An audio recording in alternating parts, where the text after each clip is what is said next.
Yan guys, dito naman tayo ngayon sa Bukawi, Bulacan. Cleaning in tutorial naman tayo rito. From Pampanga, Mexico, diretso tayo ng Bukawi, Bulacan. Ayan. Grabe ang kapal ng lumot. Grabe ang kapal ng latak sa ilalim. Ayan. Laki ng swimming pool, oh. Ang ganda ng area dito, ang luwag.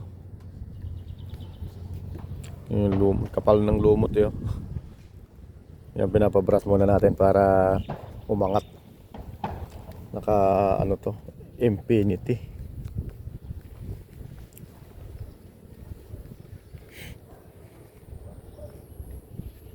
Ito, naka infinity siya. Naka infinity pero walang overflow ang infinity niya. Yan tumatagas yun. Wala siyang overflow. Ang overflow niya ay as in paapaw. Pag puno ng tubig ulan is aapaw lang din yan dyan. Wala siyang ano, wala siyang overflow.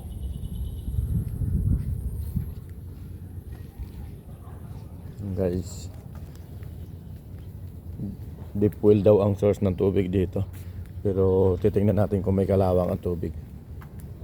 Kukuha tayo sa ano, kukuha tayo sa hose.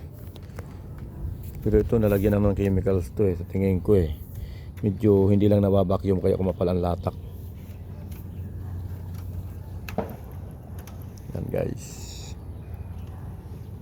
try natin palinawin. Titest muna natin. Yan, may test kits tayo. Yan, magtitest muna tayo ng chemicals. Nalagyan na natin ng ano yan, ng tubig. Try natin. 1, 2, 3, 4, 5 drops. No effect. Ibig sabihin walang kaklorin-klorin to. Sa acid naman,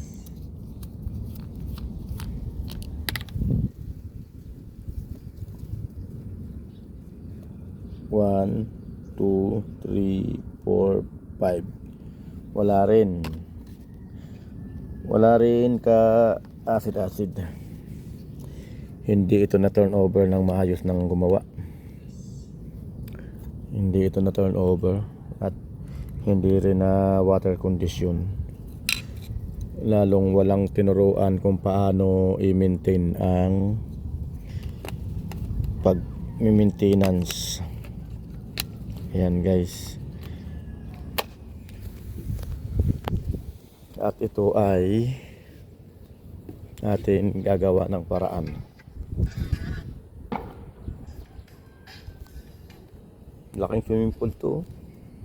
Nasa, tingin ko nito nasa 70 square meter to.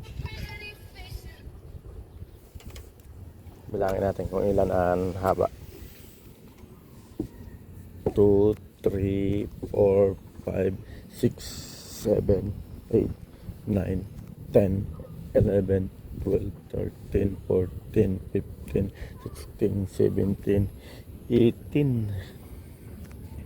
18 meters ang haba.